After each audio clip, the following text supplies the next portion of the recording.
Hello, my name is Valerie Jasper, and I'm a Purdue Master Gardener here in Boone County, Indiana. I'd like to welcome you to our rain garden created in a bioswale here at St. Peter's Episcopal Church at 950 East Washington Street in Lebanon, Indiana. Why create a bioswale here and a rain garden, you might ask? Well, we have a lot of runoff that accumulates here, and the church has a care of creation ministry that they wanted to expand upon. So this site gave us the opportunity to expand our care in several areas, including environmental, ecological, and educational. As far as the environmental concern, we do have the runoff that we wanted to ensure we filtered before it emptied into a creek, which is just at the west end of our property here. So we wanted to filter as much of the potential contaminants as possible before it emptied into the creek. Also, we have a lot of standing water sometimes that would accumulate and stay for several days at a time. So we wanted to address that issue.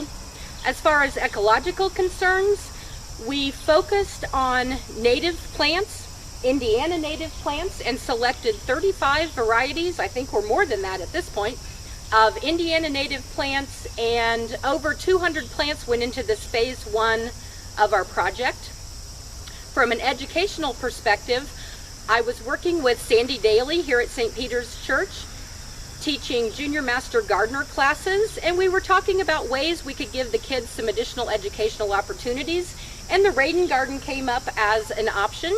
So Sandy was kind enough to elect to fund it, and I chose to design and select the plants, and then we did the planning in spring of 2019. So at this point, I'd like to invite Amelia Braga down to discuss some of the plants that we have installed in this rain garden. She's one of the fellow master gardeners that helped me install it. So here is Amelia Braga. So as Valerie said, we have here over 35 varieties of native plants. Those plants can stand wet feet. They have deep roots that help water infiltrate the soil and prevent erosion. They attract a wide range of butterflies, bees, and wildlife. They also flower in different times from the spring to the fall, and bring a lot of color for us to enjoy. Let's take a look at some of the plants. Here we have blue flag irises. Those plants produce a beautiful deep blue purple flower with a center yellow blotch surrounded by a white zone. Those plants bloom in late spring. Here we have wild violets. Those plants just came into the garden, and we are letting them naturalize to form ground cover. They are a host to Fridillari's butterflies. Here we have the rattlesnake plant. This plant is named this way because Native Americans used its roots to produce antidote to the rattlesnake venom. It has sharp, narrow, pointed leaves and produces this round umbels with tiny little flowers that attract long-tongued insects. This plant is the pink turtlehead plant. Its flowers are pink and very cute and they are in the shape of turtle heads. These flowers bloom from late summer into the fall, and the hummingbirds love their nectar. This is the marsh milkweed, also known as swamp milkweed. This plant attracts a lot of butterflies. It's in full bloom by midsummer, but is a natural host for the monarch butterflies. monarch butterflies feed on their flowers and they lay eggs on the plant, and the caterpillars eat the leaves. Here we can see one of the caterpillars just dining in a leaf. As you can see, our plant has been pretty much eaten up. We've seen so many caterpillars during the summer, and this plant provided food for them. This is the cardinal plant. This plant produces very vibrant, deep red flowers. They attracted lots of pollinators. They attract hummingbirds, but they do not attract cardinal birds. Their name comes from a reference to the red robe worn by Roman Catholic cardinals. This is the blue false indigo. This plant is a bush-like plant and flowers in the spring. This is the cup plant.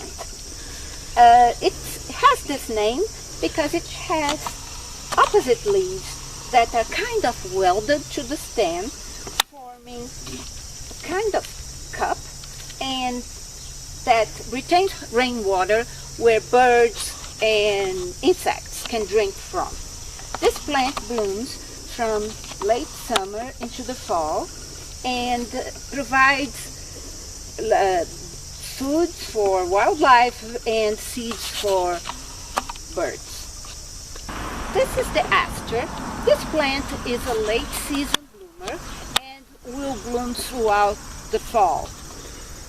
Asters are attractive to several butterflies and bees, but it's also a host for Lepidoptera species.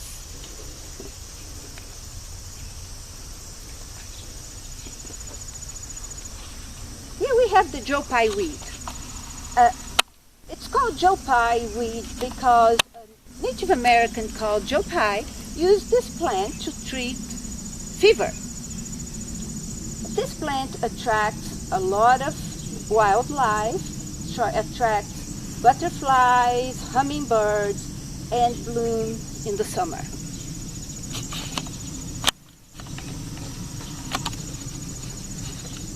Here we have the Culver's plant. This plant blooms in the summer and is a host for the Culver's root border moss, and it produces spike-like white flowers. Here we have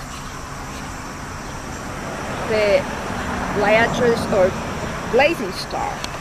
This plant produces flowers in a spike-like mode, and different from other plants that bloom from the bottom up, it blooms from the top down, and also attracts a lot of butterflies and pollinators. So this is our rain garden.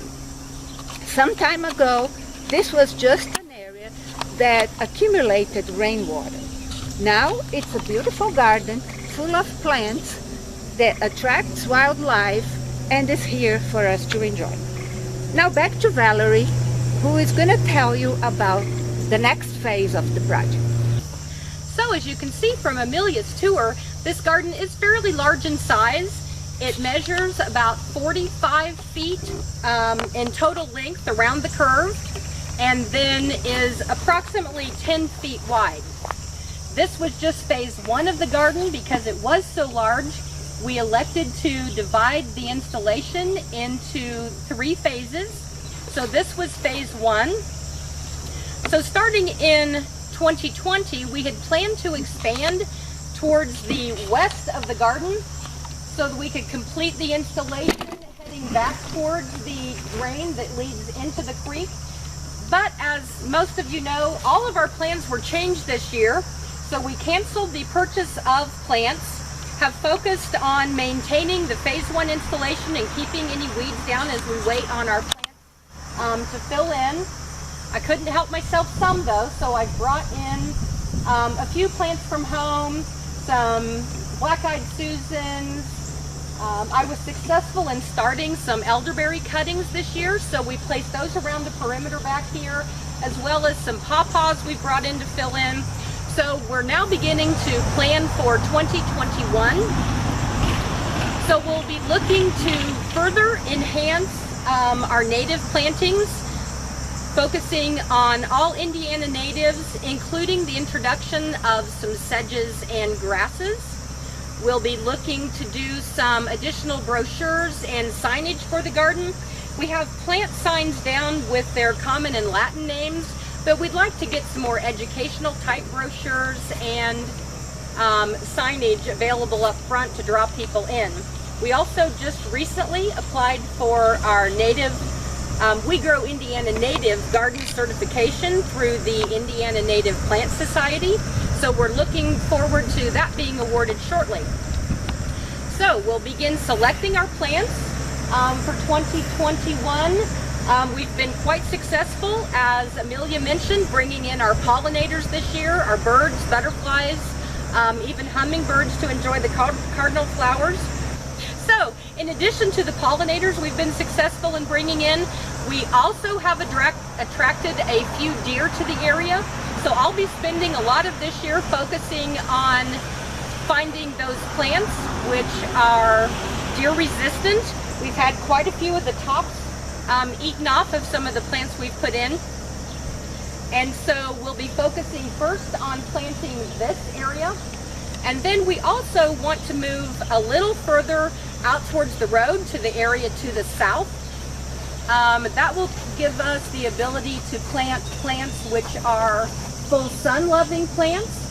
And even though that bioswale area collects runoff from the road, it doesn't get near the runoff as we do from the parking lot. So those plants won't need to be able to withstand such wet heat.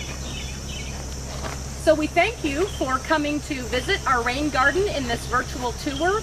We invite you to come out and check the progress of our garden and to come back next year and see how things are progressing.